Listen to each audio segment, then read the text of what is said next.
Si Vanna ay isang 18 years old na dalaga mula Pampanga. Maputi, mahaba ang buhok, at laging may simpleng makeup na nagpapatingkad lalo sa natural niyang ganda. Sa unang tingin pa lang, halata na may dating siya, hindi lang dahil sa itsura, kundi pati sa paraan ng kanyang pagsasalita at pagdadala ng sarili.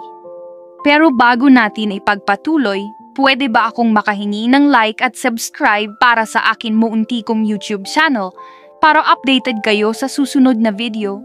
Malugod kong tinatanggap ang inyong suporta. Bagong pasok lang siya sa kolehiyo, first year sa kursong psychology. Matagal na niyang gusto ang kursong ito kasi interesado siya kung paano gumagana ang utak ng tao at paano naiimpluwensyahan ang emosyon at pag-uugali. Pero may isa pa siyang lihim na hilig, mas gusto niya ang mga mas nakatatanda kaysa sa kanya. Para kay Vanna, may kakaibang charm ang mga taong mas mature, mas seryoso, mas maayos kausap, at mas alam kung ano ang gusto nila sa buhay. Isang araw, maagang pumasok si Vanna sa campus. Umupo siya sa isang bench sa tabi ng building habang nagbabasa ng psychology book. Habang nagbabasa, may lumapit na professor na nasa mid-30s, maayos manamit at may mababang boses. "Good morning, iha. Psychology major ka ba?" Tanong ng professor habang nakamiti. Napatingin si Vanna at bahagyang natawa. "Opo, sir. First year po ako. Kayo po ba nagtuturo ng psychology?" Tumango ang professor. "Yes, ako si Sir Adrian. I'll be one of your professors this semester." Biglang bumilis ang tibok ng puso ni Vanna. Hindi niya maipaliwanag kung bakit parang biglang naging exciting ang araw niya. Habang naguhusap sila, napansin niyang attentive at mabait si Sir Adrian. Bago ito umalis, sinabi nitong, "See you in class, Vanna. Mukhang masipag ka, good start yan." Pagkaalis ng professor, napangiti si Vanna. Sa isip niya, mukhang magiging interesting ang first year ko. Hinabukasan, excited si Vanna pumasok sa klase ni Sir Adrian. Maaga siyang dumating at pumwesto sa harap na upuan. Dahil dito, madalas silang magka-eye contact ni Sir Adrian habang nagtuturo. Habang nagli-lecture ito tungkol sa human behavior and motivation, hindi mapigilan ni Vanna na mapangiti. Parang siya mismo ang paksa ng klase, motivated siyang pumasok dahil kay Sir Adrian. Pagkatapos ng klase, nagpaiwan siya kunwari para magtanong tungkol sa lesson. "Sir," sabi niya habang nakatayo sa harap ng desk ni Adrian, "nahihirapan po ako sa topic kanina. Pwede niyo po bang i-explain ulit?" Napatingin si Sir Adrian sa kanya at halatang pagod na sa buong araw na pagtuturo pero ngumiti pa rin. "Sure, iha. Let's go over it quickly." Habang nag-e-explain si Sir Adrian, nakikinig si Vanna ng mabuti. Paminsan-minsan ay tumatango siya at muminiti na parang sinasadyang ipakita na interesado siya. Lalong gumaan ang loob ni Adrian sa estudyante, bihira sa kanya ang makakita ng ganitong kasipag at kaseryosong freshman. Pagkatapos ng paliwanag, sinabi ni Adrian, "Magaling ka namang umintindi, Vanna. Siguro kailangan mo lang ng konting practice." Napangiti siya at bahagyang yumuko. "Thank you po, sir. Sana hindi kayo magsawa na tulungan ako." Sa tono ng kanyang boses at sa paraan ng kanyang ngiti, may kakaibang lambing na napansin si Adrian. Sa loob-loob niya, naisip niya na masyadong charming ang batang ito at kailangan niyang bantayan ang sarili para manatiling professional. Habang lumilipas ang mga linggo, mas naging madalas ang paglapit ni Vanna kay Adrian. Lagi siyang nagvo-volunteer sa klase, laging maaga, at palaging nagbabalik ng assignment ng maayos. Si Adrian naman, kahit pilit na hindi pinapansin, napapansin na rin ang effort ng dalaga. Isang hapon, habang patapos na ang klase, nakita ni Adrian si Vanna na tahimik na nag-aayos ng gamit. "Vanna," kawag niya, "keep it up. You're doing great. Kung gusto mo, pwede kang pumunta sa faculty minsan para matulungan kita sa mga susunod na topic." Nagningning ang mga mata ni Vanna. "Talaga po, Salamat po, sir. Habang lumalabas sa classroom, hindi mapigilan ni Adrian na mapangiti. May kakaiba siyang nararamdaman, hindi lang admiration sa sipag ng estudyante, kundi may unti-unting paglapit ng loob niya rito. At si Vanna naman, habang naglalakad pauwi, parang lumulutang. Sa isip niya, unti-unti na yata akong napapansin ni Sir. Makalipas ang ilang linggo, mas naging malapit sina Vanna at Sir Adrian. Minsan, pumupunta siya sa faculty room para magpatulong sa mga readings at minsan naman ay nagkakape sila sa maliit na cafe sa loob ng campus. Isang araw, pagkatapos ng mahabang review session, naabutan sila ng ulan. Dahil walang payong si Vanna, inalok siya ni Adrian na maghintay muna sa isang tahimik na study lounge. Doon, habang humuhupa ang ulan, nagpatuloy ang usapan nila pero hindi na tungkol sa psychology kundi tungkol sa buhay. Sir, minsan naiisip ko, baka masyado akong seryoso para sa edad ko, sabi ni Vanna, nakatingin sa bintana. Mas okay na yung seryoso kaysa walang direksyon, sagot ni Adrian, nakangiting mahinahon. Nagtagal ang usapan nila hanggang gabi. Sa katahimikan ng lounge, pareho nilang naramdaman na parang sila lang ang nasa mundo. Hindi na nila namalayan kung paano naging mas personal ang tinginan at mas totoo ang mga ngiti. At doon, nangyari ang sandali na nagbago ng relasyon nila. Wala nang salita pero pareho nilang alam na may nabuo sa pagitan nila. Pagkatapos ng gabing iyon, tila normal lang si Vanna kinabukasan. Masaya pa rin siya, masigla at parang walang nagbago sa kanya. Sa isip niya, sanay na ako sa ganito, hindi ko ito dadamdamin ng sobra. Mas gusto kong i-enjoy lang ang sandaling ito. Pero si Adrian ay hindi mapakali. Habang nasa klase, nahuhuli niyang napapatingin siya kay Vanna ng mas matagal kaysa dati. Sa faculty room, napapaisip siya kung tama ba ang nangyari pero hindi niya rin maitatanggi ang saya na nararamdaman niya. Isang araw, kinausap siya ng kasamahan niyang propesor. Adrian, okay ka lang? Parang laging may iniisip ka. Ngumiti si Adrian pero halata ang bigat sa boses niya. May isang estudyante ako, she's special. At hindi ko alam kung paano ko haharapin ito. Samantala, si Vanna naman ay patuloy na masipag sa klase. Kung dati ay simpleng paghanga lang ang nararamdaman niya, ngayon ay parang mas naging totoo ang koneksyon nila. Hindi siya kinakabahan, kundi parang mas naging kampante pa siya kay Sir Adrian. Sa bawat klase, ramdam ni Adrian ang unti-unting pag-ibig na nararamdaman niya, hindi na lang bilang guro, kundi bilang taong talagang nahulog sa isang estudyante.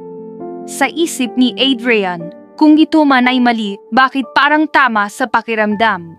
Isang hapon, matapos ang klase, napadaan si Adrian sa courtyard ng universidad.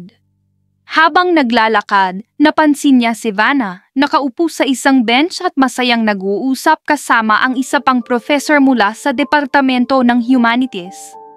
May hawak silang parehong kape at halatang magaan ang usapan nila. Para bang biglang gumigat ang dibdib ni Adrian. Hindi niya inaasahan na makakaramdam siya ng selos. Tahimik siyang tumigil sa malayo, pinapanood ang dalawa. Nakita niyang tumawa si Vanna, iyong tawa na minsan lang niyang nakikita kapag siya ang kausap nito. Bakit parang masaya siya kasama yun? Tanong ni Adrian sa sarili. Nang makita niyang nagpaalam ang lalaking professor at iniwan si Vanna, saka siya lumapit. Hi, sir. Masayang bati ni Vanna, parang walang nangyari. Kamusta? Sagot ni Adrian, pero halata sa tono ng boses niya ang kakaibang bigat. Kanina pa po kayo dyan? Tanong ni Vanna, bahagyang nagtataka sa seryosong mukha ni Adrian. Napadaan lang. Kaibigan mo ba yun? Opo, sir. Isa rin po siyang professor. Niyaya lang akong magkape kasi kakakilala lang namin nitong linggo. Tahimik lang si Adrian saglit, saka nagsalita. Vanna, alam mo namang delikado kung masyado kang malapit sa faculty. Baka kung ano ang isipin ng iba. Napakunot ang noo ni Vanna at bahagyang natawa. Sir, wala naman pong masama. Kape lang naman po yun. Pero si Adrian, hindi mapakali. Sa buong araw, hindi niya maalis sa isip ang nakita. Sa faculty room, parang wala siya sa sarili. Kinagabihan, nag-message siya kay Vanna. "Vanna, can we talk tomorrow after class?" Sabi ni Adrian. "Sure sir, may problema po ba?" Tanong ni Vanna. "We'll talk tomorrow." Kinabukasan, nagkita sila sa study lounge. Tahimik lang si Adrian, seryoso ang mukha.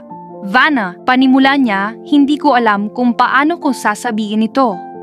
Pero nakita kita kahapon at hindi ko gusto ang naramdaman ko." Natahimik si Vanna at bahagyang ngumiti. "Selos ba yun, sir?" Hindi agad sumagot si Adrian.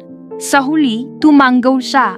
"Siguro nga, hindi ko dapat maramdaman to, pero hindi ko matulungan ang sarili ko. Ayokong makita kang may kasamang iba, kahit alam kong wala akong karapatan na magselos." Umupo si Vanna at seryosong tumingin sa kanya. "Sir, alam niyo naman na wala akong ginagawang masama, pero kung yan ang nararamdaman niyo, ibig sabihin may halaga pala ako sa inyo." Tumanggo si Adrian, halatang nahihirapan. "May halaga ka, Vanna. At iyon ang problema. Mas lalo akong nahuhulog sa iyo araw-araw." Hindi na nagsalita si Vanna. Sa halip, ngumiti lang siya ng banayad at hinawakan ang kamay ni Adrian. "Sir, hindi ko naman po sinasabing hindi ko gusto yan."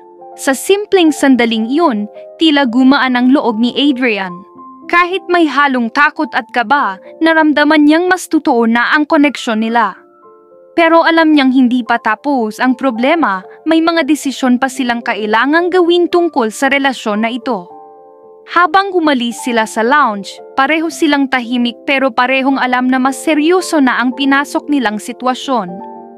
Mula noong huli nilang pag-uusap, napansin ni Adrian na tila unti-unting nag-iiba si Vanna. Kung dati ay palaging maaga at laging naghahanap ng oras para kausapin siya, ngayon ay mas bihira na. Sa klase, kahit andin siya, parang wala na ang dating ningning sa mga mata niya kapag nagtuturo si Adrian. Isang hapon, pagkatapos ng lecture, nilapitan niya si Vanna. "Pwede ba kitang makausap sandali?" Tanong ni Adrian. Tahimik na sumama si Vanna sa study lounge, pero halatang may distansya na siya.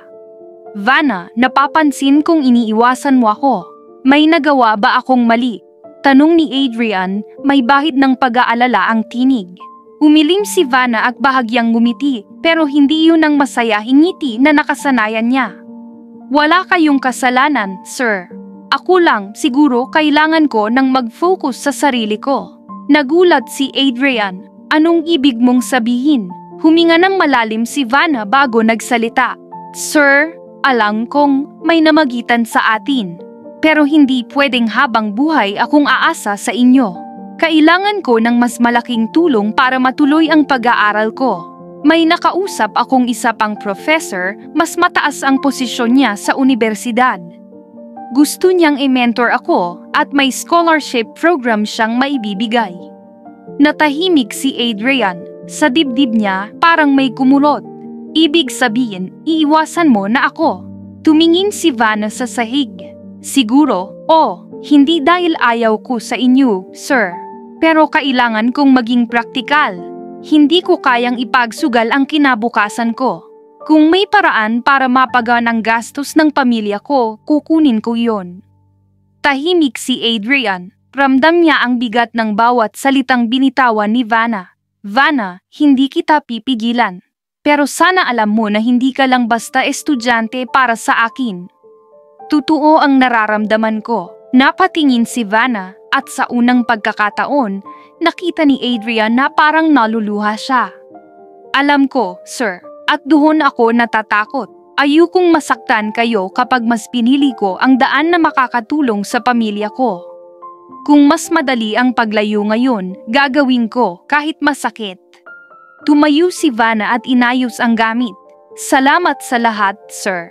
Hindi ko to makakalimutan." Iniwan niya si Adrian sa lounge, tahimik at nakatingin sa kawalan. Para bang may bigat na nawala at sabay bumagsak sa dibdib niya. Alam niyang tama si Vanna, pero hindi iyon nagpapagaan ng sakit na nararamdaman niya. Habang naglalakad si Vanna palabas ng building, pinunasan niya ang mata niya at bahagyang ngumiti. Kailangan ko to. Hindi pwedeng puso lang ang paiiralin. Kailangan kong mabuhay. At sa unang pagkakataon, pinilit niyang talikuran ang lahat ng naramdaman niya kay Adrian habang unti-unti nang pumapasok sa buhay niya ang bagong taong magbibigay ng panibagong direksyon sa kanyang hinaharap. Makalipas ang ilang linggo, nagpasya si Adrian na hindi niya kayang bitawan si Vanna ng walang huling pag-uusap. Nagpadala siya ng mensahe, "Adrian, Vanna, huling pagkakataon na lang. Gusto kong magpaalam ng maayos." Nagdalawang isip si Vanna pero pumayag siya. Ayaw din niyang matapos ang lahat na parang wala silang pinagsamahan. Nagkita sila sa isang maliit na apartment na malapit sa campus at doon nag-usap ng masinsinan. Tahimik si Adrian sa una. Halatang may bigat ang loob niya. "Vanna," sabi niya, "hindi ko napipilitin na manatili ka. Pero sana, kahit huli na, tandaan mong minahal kita ng totoo." Napayuko si Vanna at maraang tumango. "Alam ko, sir, at mahalaga kayo sa akin. Pero kailangan ko talagang lumayo." Sa gabing iyon, naging emosyonal ang huling pagkikita nila. Hindi na sila nag-usap ng marami at mas pinili na lang na damhin ang katahimikan. Hindi alam ni Vanna na may nakatagong kamera sa silid. Lihim na plano ni Adrian dahil hindi niya kayang hayaan na tuluyang mawala si Vanna nang walang bakas ng pinagsamahan nila. Ilang araw matapos iyon, kumalat ang isang video sa loob ng campus. Ang mga estudyante, mga guro, at maging ang administrasyon ng paaralan ay nagulat at nabigla. Si Adrian ay agad na sinuspinde at kalaunan ay kinasuhan dahil sa paglabag sa tiwala at pag-record ng walang pahintulot. Sa korte, malinaw na napatunayang siya ang nagpakalat ng video. Nakulong siya at tuluyang tinanggalan ng lisensya bilang guro. Si Vanna naman ay labis na naapektuhan. Kahit siya ang biktima, hindi rin siya nakaligtas sa mga tsismis at panghuhusga ng mga tao. Marami ang humusga sa kanya at dahil dito, napilitan siyang umalis sa universidad. Nawalan siya ng scholarship at hindi na naipagpatuloy ang kanyang pag-aaral. Sa isang hapon, nakaupo si Vanna sa labas ng bahay nila, hawak ang lumang psychology book. Tahimik siyang nag-isip. Lahat ng plano ko nawala dahil sa isang maling desisyon. Kung sana ay mas naging mainit ako, baka hindi ganito ang nangyari. Sa kanyang puso, natutunan niya ang masakit na aral. Ang mga desisyon na ginagawa natin kahit batay sa damdamin ay may bigat at kahihinatnan. Hindi lahat ng koneksyon ay dapat ipaglaban at minsan, mas ligtas ang pumili ng landas na hindi makakasira sa kinabukasan. Mahalaga ang pag-iingat sa mga relasyon lalo na kung may kapangyarihan o posisyon na sangkot tulad ng guro at estudyante. Ang mga desisyon na ginagawa dahil sa emosyon ay maaaring magdala ng panghabang buhay na epekto. Ang respeto sa sarili at pag-prioritize sa kinabukasan ay mas mahalaga kaysa sa pansamantalang damdamin. Hanggang sa muli, salamat sa pakikinig.